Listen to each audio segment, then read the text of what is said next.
think more people personally. It wasn't the first time. When it's straight, it seems to be more infectious. Before the world is protected. I think so many of us love to. At this point, daily cases start.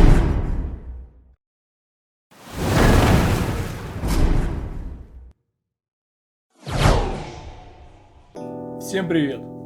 Я, наверное, вряд ли смогу назвать хотя бы одну отрасль, которую не затронула пандемия и ее разрушительные последствия.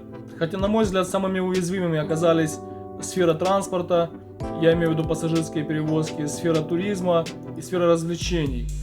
Поскольку я принимал участие в консервации круизного лайнера перед локдауном, я же принимал участие в его расконсервации для рестарта, и я также принимал участие в открытии нового судна в период карантинных ограничений. В этом видео я хочу поделиться с вами тем, насколько сильно изменилась жизнь на борту круизного лайнера для членов экипажа.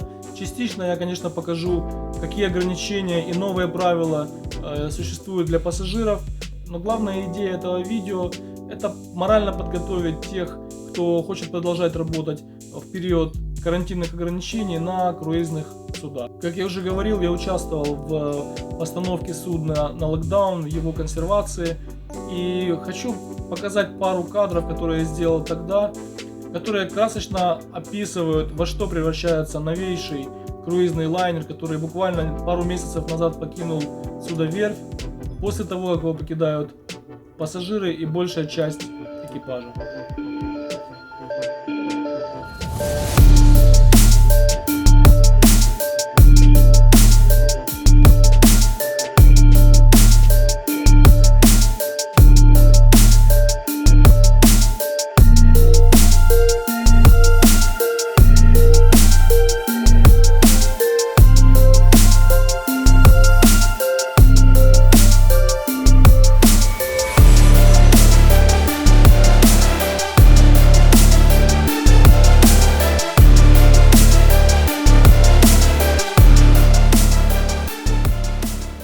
Новые реалии будущий член экипажа ощутит еще будучи дома, собираясь к полету на контракт.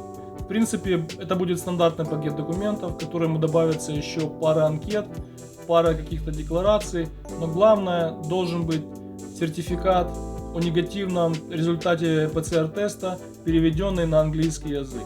Что касается процедуры эмбаркации, то что для гостей, что для членов экипажа, она осталась стандартной, дополненная лишь обязательным ПЦР-тестом при посадке на борт. Хорошая новость заключается в том, что все суда компании MSC, которые находятся сейчас в Operation, оснащены мобильными лабораториями, и процедура взятия и обработки анализов для ПЦР-теста не занимает много времени. В принципе, дальше идет все по обычной схеме, единственное, что добавится дезинфекция багажа. Но каждый вновь прибывший член экипажа обязан пройти 14-дневную изоляцию до получения негативного результата ПЦР-теста, который будет сделан, по-моему, за 2 дня до окончания 14-дневного срока. Согласно протоколу, разработанному компанией MSC, часть кают, которая расположена на 8, 10 и 11 деках, заблокирована офисом продаж. Эта территория разделена на 3 зоны: зеленая, желтая и красная. Это выделенная часть на судне, где, соответственно, проходят изоляцию в зеленой зоне вновь прибывшие члены экипажа, превентивная изоляция; в желтой зоне близкие контакты с позитивным членом экипажа либо пассажиром, и красная зона содержатся пассажиры или члены экипажа с позитивным результатом теста. Хочу дать маленький совет тем, кто впервые едет после начала пандемии работать на судно. Обязательно запасайтесь фильмами, по возможности приобретите сим-карту страны или региона, куда вы направляетесь. Поверьте, на судне не очень хороший интернет и очень дорогой, а вам он понадобится. После окончания карантина член экипажа может переехать в свою обычную кабину, которая соответствует уровню его привилегий. Об уровне привилегий и что это вообще значит в компании MSC я расскажу в одном из своих следующих видео, поэтому обязательно подписывайтесь, не пропускайте, будет интересно. Согласно новому штатному расписанию, на данном судне вместо 1700 членов экипажа работает 1100 с чем-то, точно я не помню. По этой причине в каюты селят по одному, по двое селят только семейные пары. Первое, к чему нужно быть готовым, это к ношению маски. Она должна быть на лице всегда, пока вы вне каюты, всегда, когда вы не кушаете. Это жесткое правило, нарушать его нельзя. Кроме того, вы обнаружите огромное количество знаков, ограничителей, их огромное количество по всему кораблю, как в пассажирской зоне, так и в зоне экипажа.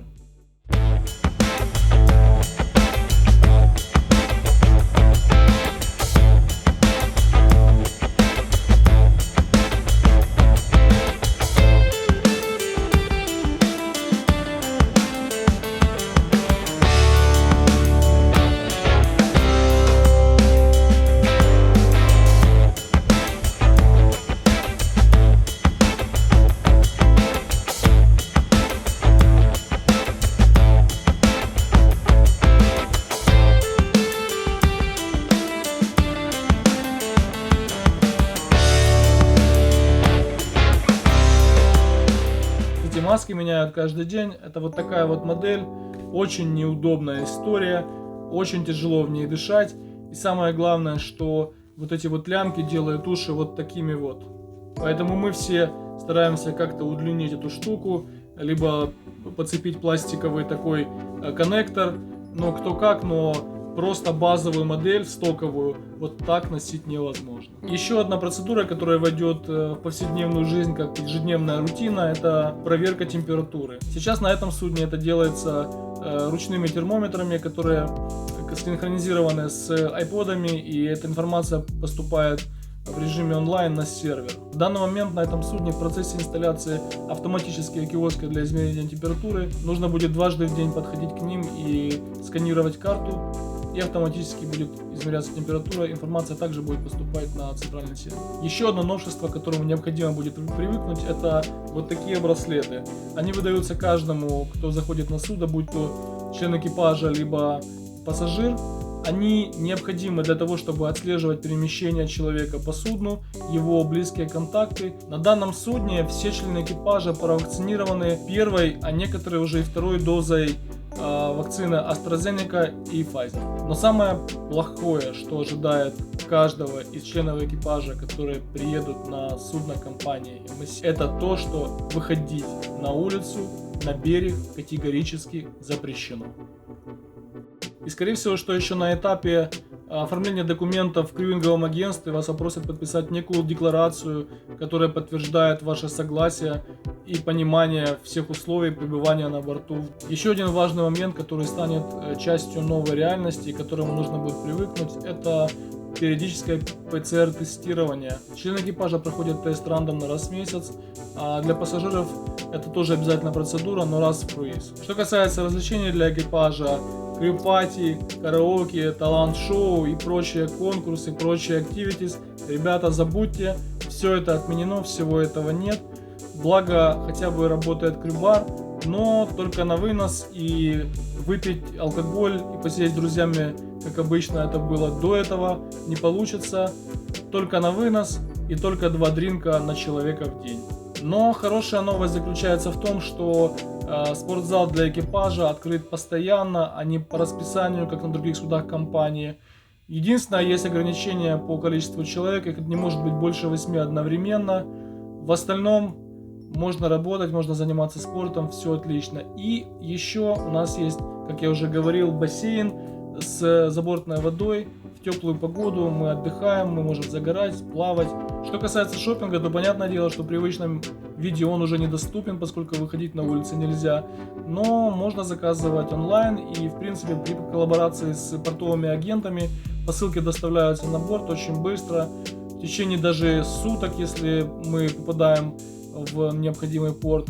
А в своих следующих видео я обязательно расскажу о том, какие сервисы доступны членам экипажа круизных лайнеров компании MSC, о том, какие уровни привилегий здесь существуют и от чего они зависят, и что вообще это означает. Я обязательно расскажу о структуре и других аспектах жизни личного состава круизных лайнеров компании MSC. Поэтому обязательно подписывайтесь на канал, чтобы не пропустить обновления.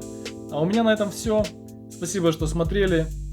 Не болейте, берегите себя. До встречи. Пока.